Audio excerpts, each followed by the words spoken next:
I sell to a lot of like revenue leaders, marketing leaders, founders.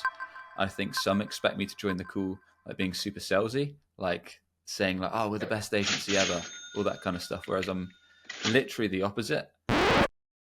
So I'm more like, you need to convince me that you're someone worth working with. Like, I'll ask you a bunch of questions to see if we're a good fit. I don't know if we're a good fit at this stage. I'd rather learn more about your business, who you serve, where you're at, where you'd like to get to, and then we can kind of mutually decide together if there's some business to be done. And I think that throws a lot of kind of B2B C-suites back.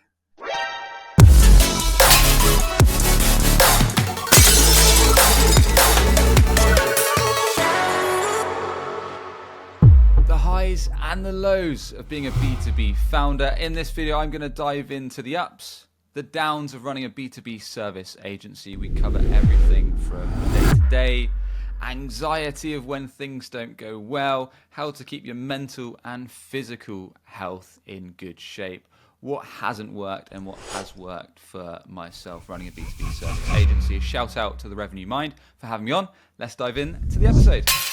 Hey everyone, welcome to the Revenue Mind podcast. I'm Jolie, your host, where we talk about all things mental health and revenue leadership. With us is Sam. Welcome, Sam.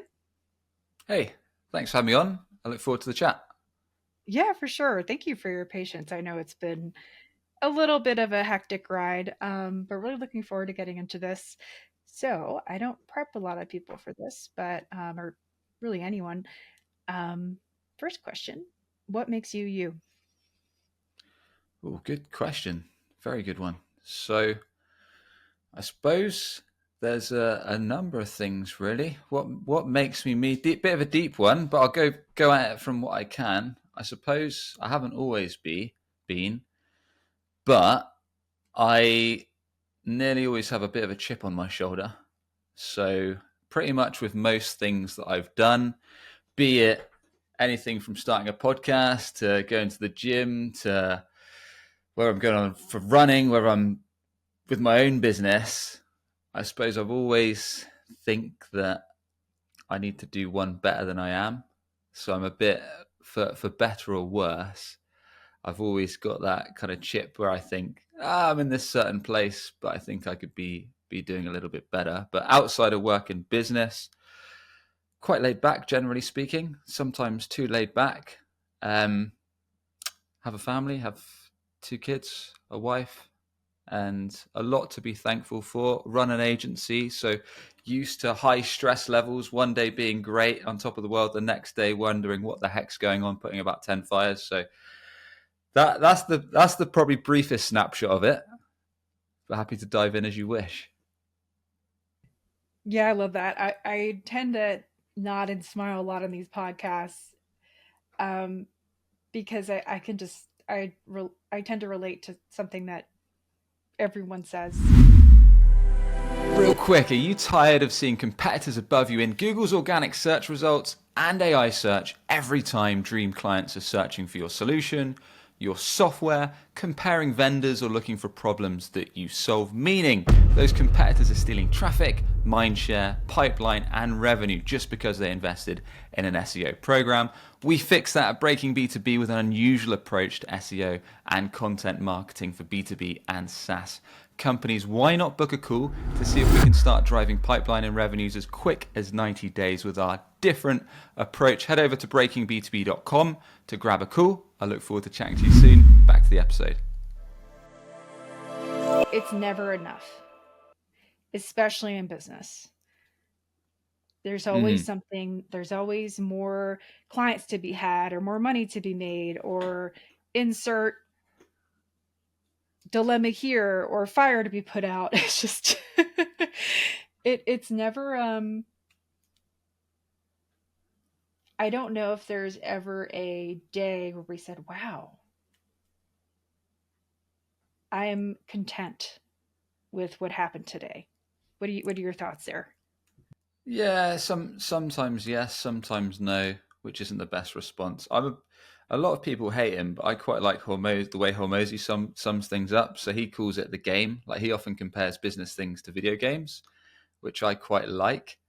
I quite like that comparison. The case that everything's kind of, you're trying to get to a set objective. and there's various inputs that you've got to put in, behaviors, activities, etc., to get to the desired outcome. So you can't just get an outcome. There's various things you've got to do, which some may be tough, some may be easier. So I quite like that way of looking at it. Is it always that easy? Of course not. Are you in the mood to do certain things some days? Definitely not. Should you probably still do it? Yes. Do I always do it? No. But if you can have more days when you're doing the right activities, so certainly from a business standpoint and pretty much anything in life, whether it's your personal relationships, whether it's fitness, then getting those things done is always good. But I'm certainly guilty of slacking from now and then. Is that what you meant by being a little bit too laid back? No, I think it's more like people have joined. Like I've done a lot of these podcasts over the years because I run my own show, and sometimes I think marketing leaders, because we run a B2B SaaS SEO agency. I sell to a lot of like revenue leaders, marketing leaders, founders. I think some expect me to join the call like being super salesy, like saying like, "Oh, we're the best agency ever," all that kind of stuff. Whereas I'm literally the opposite.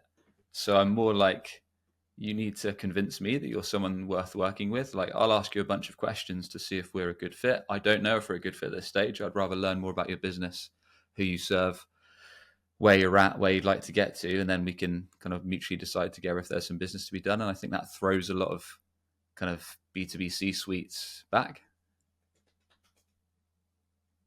Yeah, for sure. That actually reminds me of a message I got this morning.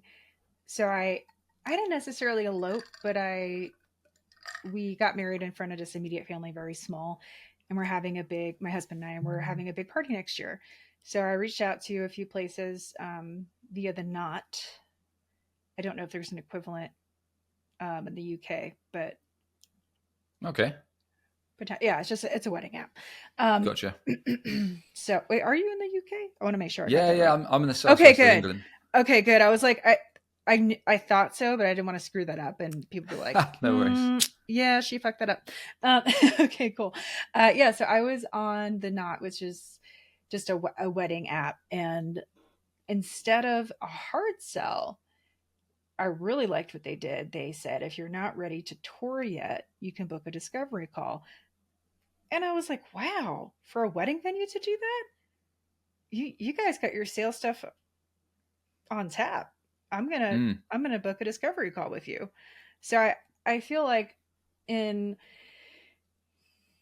being a founder and for you being a founder and a and an agency owner, I think it catches people off guard in a good way when you are laid back. I feel like that's part of your that's like a superpower because a lot of people are like sell sell sell sell buy my shit and and you're more like hey like if we work out great if mm. not you know all good. I like that. Yeah, yeah, I follow. I don't know if you know a guy called Josh Braun, but he's a sales guy on LinkedIn. Got a pretty good following, I'd say, of revenue leaders and stuff. But he talks a lot about detaching from the outcome, and a lot of this is going on a bit of a tangent on sales, but a lot of it comes down to having a from certainly from a revenue and from a sales perspective. Like I've made all these mistakes. I've been doing this a long time. I've been in the sales game a long time, and if I look back, most of that time where I was kind of putting high pressure on prospects, they'd always pull away. So whenever I try and hard sell someone, they'd always detach, and I'd wonder why I'd get ghosted. And if I look back why that was, it was always because I had a pretty small pipeline. Like I wasn't actively prospecting, wasn't doing cold outreach, I wasn't doing much content marketing, I didn't have various channels to drive leads. And as a result, I had a small, thin pipeline, and I was putting high stress on these prospects to buy. These days, I'm doing a lot to fill that pipeline, whether it's with content, LinkedIn, our podcast, referrals, partnerships, etc., as our own SEO. So it means as a result, you're a bit more relaxed because it means like if one prospect isn't a great fit, no worries. Let's keep them in the funnel. Let's nurture them with add them to our email list and let's move on to the next. For sure. And there's a lot of psychology, as we all know, as marketers and sales and customer success. There's a lot of psychology behind it. I feel like when you get on that call, if it, I don't know about you, but I tend to feel, it sounds so like hippie, but I kind of tend to feel how the energy, um, for, like on a Zoom, like you can just, something's like off, or they're having a bad day, or they're not into it, they're distracted, they're thinking about something, a thousand other things that they have to do. And what I learned at one of my agencies that I worked at is that you have to read the room, and pivot and adjust during those when speaking with clients and when speaking with prospects. Because if you're like, "Hey, is everything okay?" Something might not be okay, and they might open up about their kids, and Hmm. then, even if you don't go through that deal, you've established that trust in that relationship. Um, so I think there is a lot behind that. Yeah. Yeah, yeah. I mean, sales is a funny old game, like you say. There's a lot of psychology in it. There should be a framework to sales calls, in my opinion. And I think, like you said, then also calling folks out. Like I've had a bunch of sales calls where people have either been rude at the start, and in my younger days, I'd just go along with it and almost just return every question they had. Whereas these days, I say, look, this is a two-way conversation. Um, if you're going to straight away ask me to show everything, not let me ask some questions. I mean, this is the discovery call. I need to ask you some questions. You need to ask me some. We need to mutually decide if there's some business to be done. If that's not going to be possible, I'm afraid we're not going to be a good match. So I'm happy to refer you to someone else. Otherwise, we can just leave it there. And that could be to a founder of a company, that could be to a CMO, that could be a VP of marketing. It doesn't matter, but there needs to be that mutual level of respect. Because if they're not being kind on a initial call, what the heck are they going to be like if it's a client? Like it's an immediate red flag. But that's just one aspect of it, right? There's going to market selling. There's so much to it. Like you say, there's a lot of psychology. There should be a framework in place. There should be a system that you can follow to find out if prospects are a good match for your business and so on. Yeah, for sure. I completely agree with that. So, gonna ask you some kind of tough questions, but I feel like you having 400 something odd podcasts, you're going to be super just on the fly, well prepared. Let's see. You So never know. let's roll with it. Yeah, let's test it out. You ready? Let's go. Let's go. All right. So first question: what's the weirdest place or moment where a mental health insight hit you like a freight train? One where, weirdly, I think where I was on holiday last year, where we'd not long. So my agency, Breaking B2B, is like going into month 17. But if you rewind pretty much a year ago to now, when I went away with my family to Greece, and I realized I had all these clients to manage, but at the same time I was meant to be on holiday, like having fun with my family, plus other families like parents-in-law, cousins, etc., that come with us. And it's like I was panicking because I'd closed this business and I had these new deals on the line, but I was like, I'm gonna have to spend a good couple hours each day managing these projects on Slack, and I can't really be present with my family, and it's not fair on them. And we've done that. So that was one. That was one that came to mind. Another time was when we were how old? I was probably about 18, 19. Long story, but our house burnt down in the night when we were asleep, and that that was at the time. It didn't do much for me because it was kind of all in one flow, in the sense that I was living with my dad. My parents had recently separated. I was living with my dad. I was 18. We were also living with my uncle and auntie, and yeah, we had an old thatched cottage in the countryside in southwest Somerset in England. And the weird thing was, we recently had the chimney serviced, so in theory it should have been safe. But at the time, my dad was actually dealing with like really bad depression, and this fire actually, although it was quite a terrible thing, the whole house burnt down. Um, it was actually a blessing in disguise, as it got my dad out of a really bad place, so he could be with our other family who lived like 30 minutes away from us, who are actually lovely people, probably the best people we could have stayed with. Christians, really nice, really upbeat people that kind of, you could be in a bad mindset and they'd get you in a good mood, kind of thing. So that kind of flipped his life around. I didn't think much of it then, but I think over the years it kind of hit me more and more as time went on, because I was still like doing stuff. I was only 18, 19. I was still working at that time in a retail shop before I went into the agency world. And Yeah, I mean, I suppose we all have weird things, right? Everyone has different ways of dealing with it. I'm one of those ones that will put it to the back of my mind and block it until I have to deal with it. That's a couple of things that I guess come to front of mind.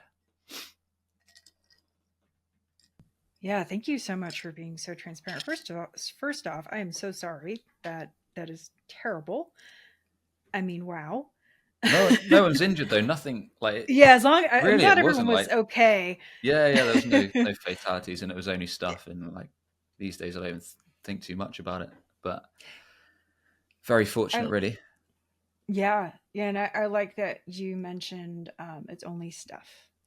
Mm, There's a lot of I think there's a lot of, especially in America, we value a lot of material things and status and what kind of car you have, what kind of house you have. At least that's how it used to be. I don't know how it is now, but um, that's a really good perspective. yeah, I'm one of those. Like, if we go away anywhere, like my wife's sensible, so she'll be like, "We've got to make sure everything's packed well and stuff like that." And I'm like, we might lose some stuff. If not, we can always get some more when we're there. And I'm that you can tell like my laid back attitude in comparison. I will literally leave one thing behind everywhere I go. It's the Yeah, weirdest thing.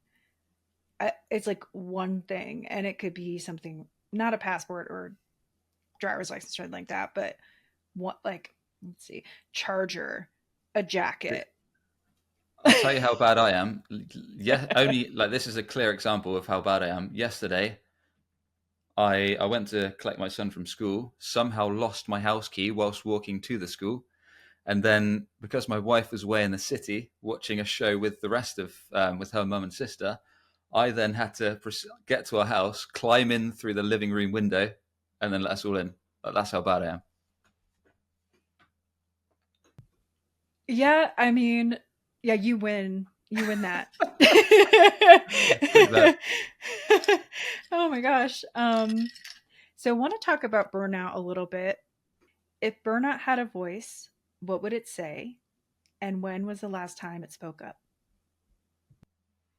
Hmm.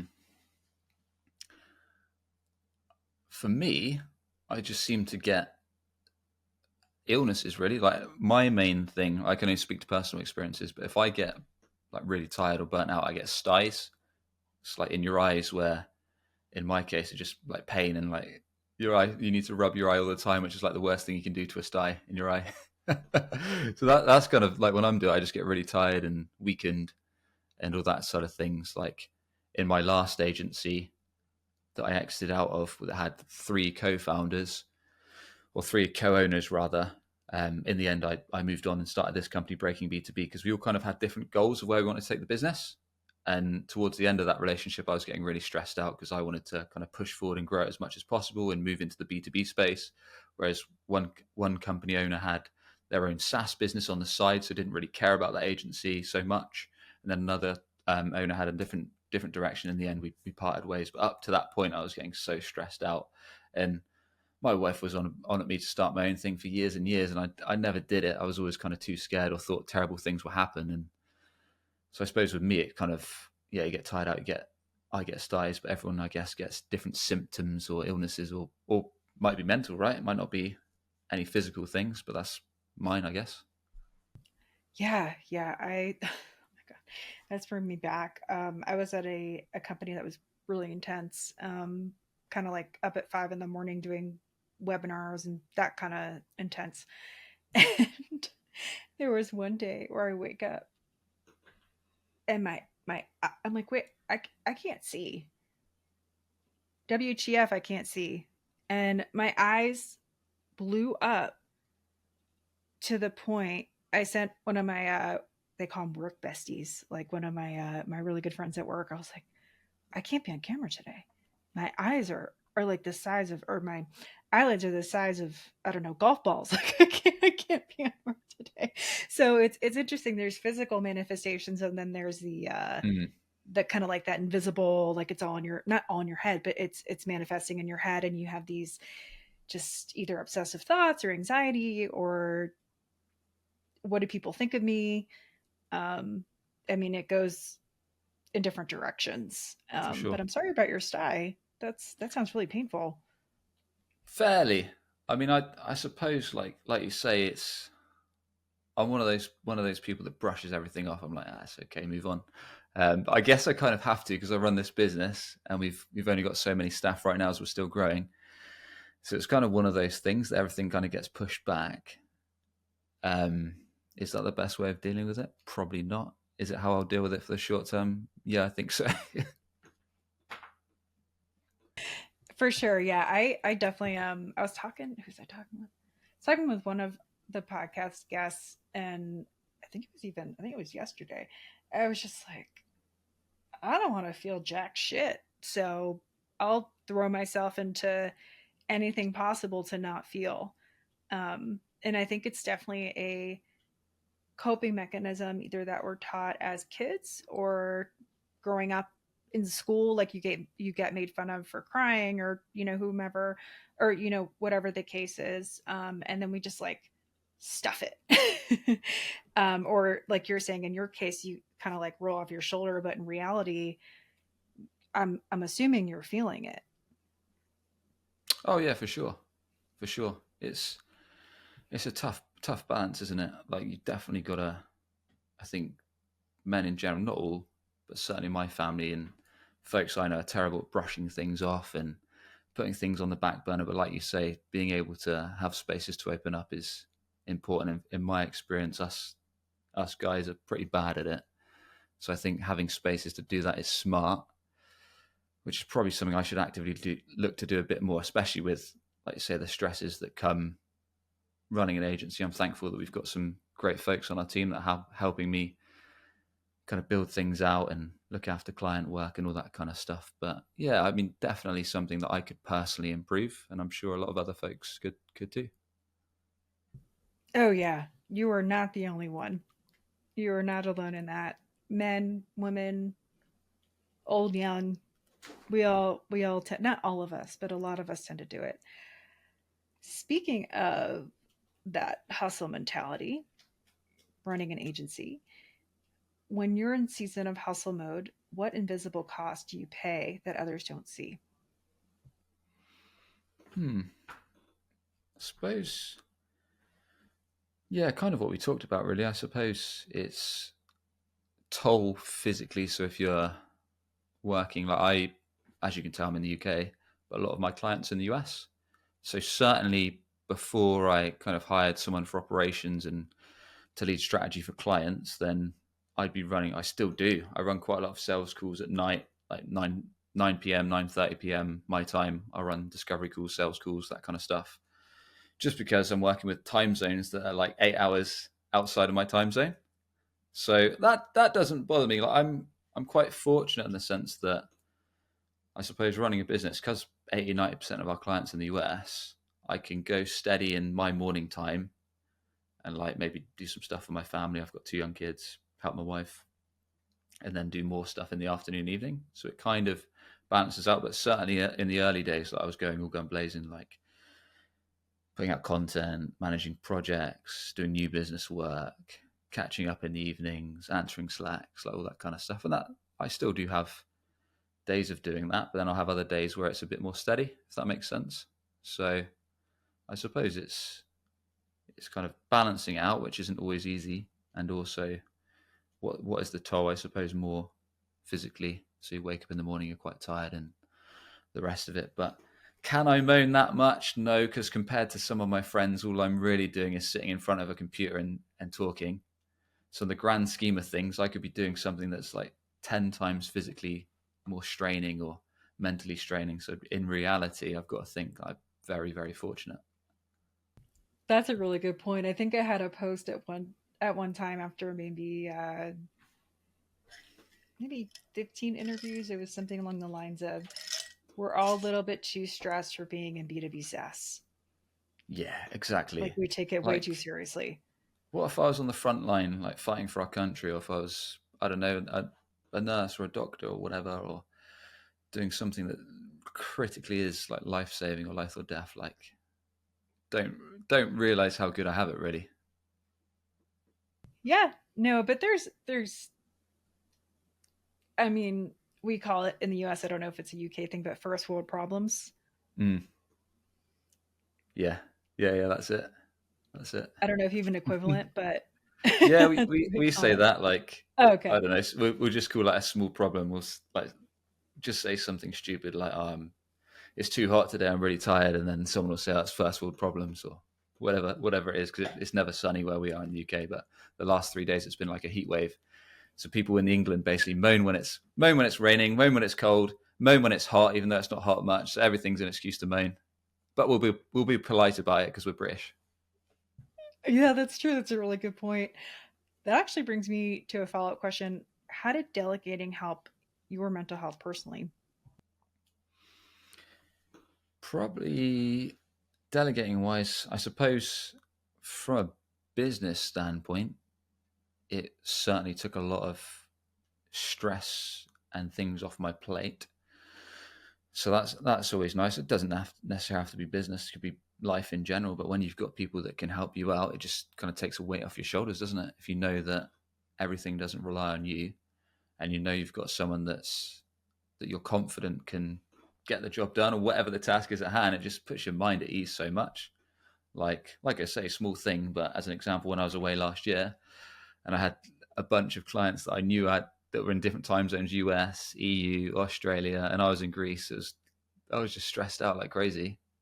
Um, so I think it helps a lot if you've got someone that you can rely upon, whether it's talking to, whether it's supporting you, whether it's helping out. It's definitely good.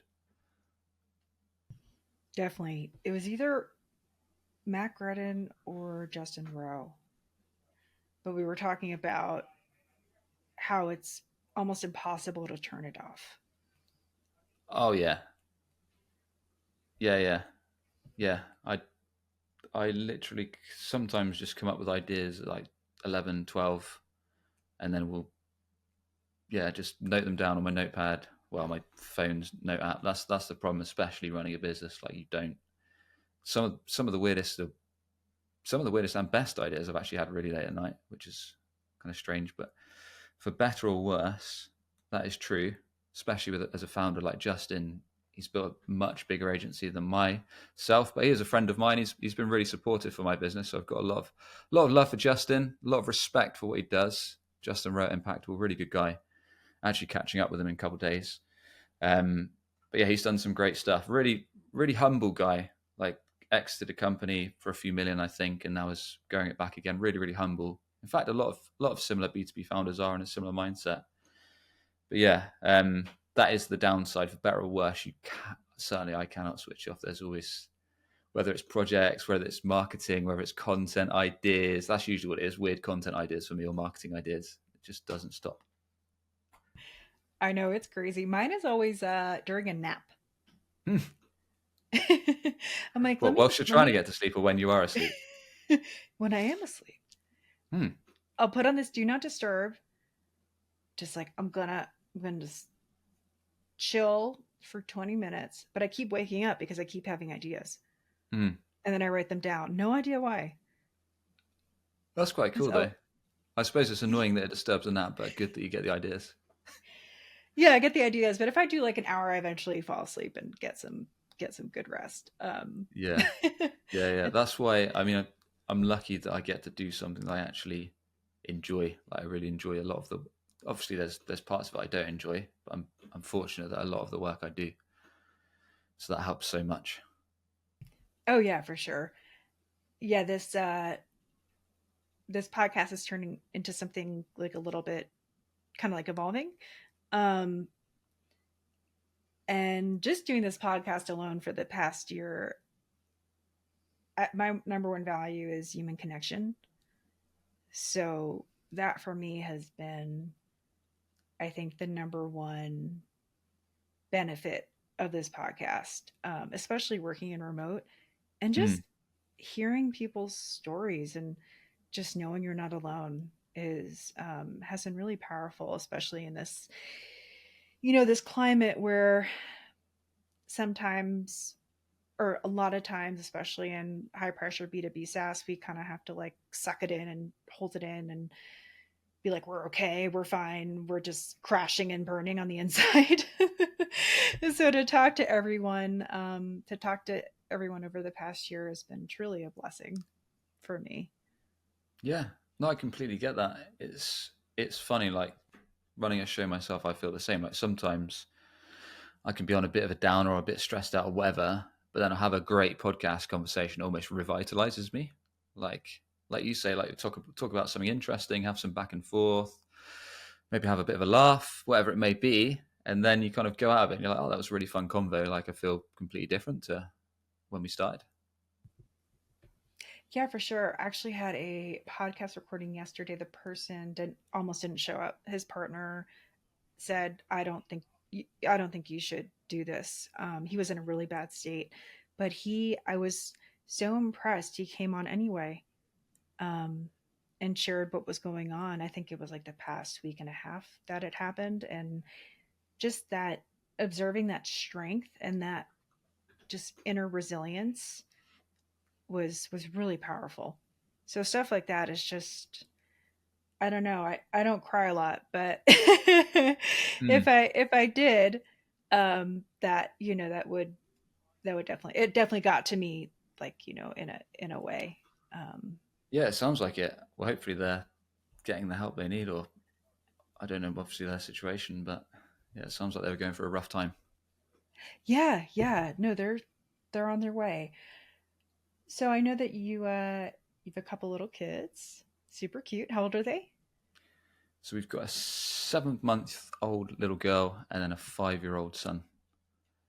Oh, that's awesome. I love that. Question about your kids, if you're comfortable. What's one thing your kids have taught you about leadership that no podcast or MBA ever could? Hmm. Leadership, I suppose. Well, I suppose there's a few different aspects. There's one is like from a general business sense, like time delegation. Like when you have kids, like when people that don't have kids say they have no time, I'm like, wait till you have kids. I know people that have got 5+ kids, some with more. And it's like they have no time, and they run a business or they're like in senior leadership. It's like, how the heck do you do that? So yeah, I think that's one like superpower you get, and the other is the ability to be present with your kids, which is something I'm always working on. That's probably the downside to being a founder of a business or an agency or whatever it is, or a SaaS, is because you can't switch off. It's that's when it gets to your detriment. So you need to have times like in my case where I'll go out with the family and just leave the phone in the car or whatever it is, just leave the phone in the bag and just make sure I'm enjoying the time with them. It's like I suppose two different angles to it. I love that. That's awesome. Is there a moment when when one of your kids, probably not the younger one, but maybe the I think you said son, daughter? Yep, son. The Yeah. son, yep. Is there a moment where your son's question or comment made you completely rethink how you show up at work? Mm, trying to think. To be fair, I'm sure there has been. I'm sure there has been. I think it. I don't know if there's one particular moment. I mean, my dad. I think it was my dad always said something that stuck with me. It's when he's always said when you have kids, everything changes, but for the better. And it's something that I said never really believed it. But then when you have kids, that's when it you kind of see it. Um, because I realized that beforehand. In my case, I was quite a lot more selfish than I guess I am now, and there's still a lot I could certainly work on, be it family life or be it business. But I think that's one thing, I suppose, not one specific moment, but generally speaking, because well, naturally I'm fortunate that my wife does a lot of the hard work, and I just take over a bit in the morning, and sometimes when she needs to do stuff in the daytime and in the evenings. But so she's doing all the hard stuff. I'm just helping in between. But I think the fact that when you have to dedicate yourself a lot more to these young kids that need your help, it just changes almost every way you approach life in general. That's a really good point. I don't have kids, I have puppies. I We've got pups. Pups are awesome. They really are. Mine is currently passed out on my bed. They're great fun. Yeah, yeah, they're awesome. Some people have told me that they're like kids, and people have told me they're nothing like kids. So, I guess I'll I find think there's out. definitely similarities, especially with a dog, right?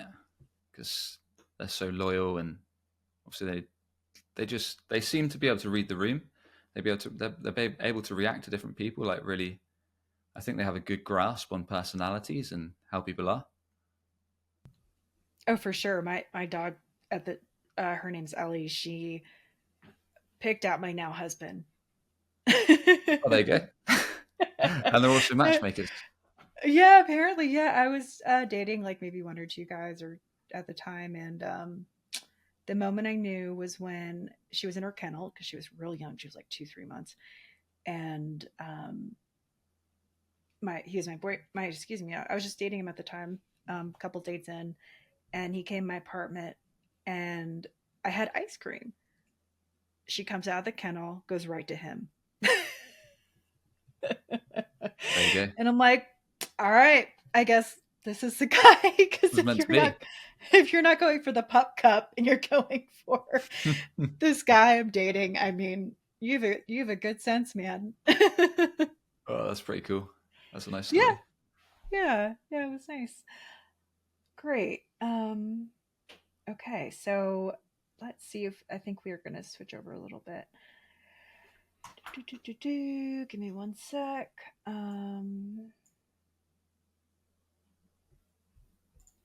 Let's see. Give me one second. Okay, that's a good one. Yeah, yeah, she's a trip. Just want to touch on culture a little bit. What's a subtle form of leadership humiliation that most people miss, but you've seen cause real harm? Leadership humiliation. Did you say? Okay. Um, what have I seen? I've always worked in fairly small businesses like startups, growing agencies, that kind of stuff. Um, I think it's, I think it's usually when something gets said behind your back to another colleague and then it comes out, but it can work for the better. Like, I'll give you one example. One thing that I always think of is one of the old guys I used to work with actually told me that the other guy said, "Why that? This was probably 5 or 6 years ago. Like, why has Sam started a podcast? It's an absolute waste of time, absolute waste of resource, money. Why is he doing it?" And brings me back right to the start, like with a chip on my shoulder. This was in 2020, so I started it right at the peak of the pandemic, mainly because I was bored. I've always been into media. When I was younger, I wanted to be a radio presenter, so it all kind of came into one, and I wanted to learn from cool and smart people, and that just made me want to do it more. So I was like, oh, I'm going to just do it to prove him wrong more than anything now. Um, but yeah, that's kind of one thing I suppose that comes to mind. Um, that yeah, I'm sure there's a bunch of others, like calling people out in groups, whether that's, I don't know, in a group Slack chat or something like that, like calling a mistake rather than messaging them or giving them a call personally, just to say, like, just to make it one to one rather than one to many, so they don't feel kind of caught out, I suppose, is another example. Yeah, definitely. I think what I resonate with the most is when someone tells me I can't do something, I work that much harder to prove them wrong. It's weird, isn't it? I'm a giant I am a giant pain in the ass. Which is a blessing and a curse. Mm, yeah, I think it's good reverse psychology. For better or worse, it definitely works. Oh yeah, it's great. It's like I'm gonna prove you wrong. Like F you, man. Yeah, Like exactly. like I was told I couldn't sing, I was told I couldn't write, just insert you can't this, and it's like I'm gonna join a band. I'm gonna write a book. I mean, like not I didn't write a book, but just in general, like someone tells you you can't, you have that. I don't know if it's rebellion or it's just a human quality, or I don't know, but it's interesting. Yeah, yeah. That's a big thing in my mindset, I think. Seems to help though. Yeah. There we go. Oh, for sure. I mean, look at what you've done. Someone told you couldn't do a podcast. You're 400-ish episodes in, and I mean, there you go. Getting there. Getting there, I guess. um, cool. So let's see if there's. So we're at 39 minutes. Let me see. One sec. I want to see if I can pick out. Some of these are really funny. Um, okay. So I want to end with kind of a wacky one. We are a mental health podcast. What's one totally non business thing, like a weird hobby song routine, that keeps you mentally sharp as a revenue leader?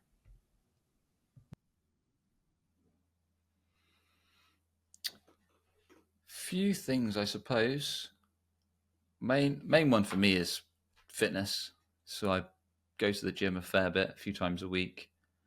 Would normally play football, but I've done my knee recently, so that's out of action. So yeah, mainly that.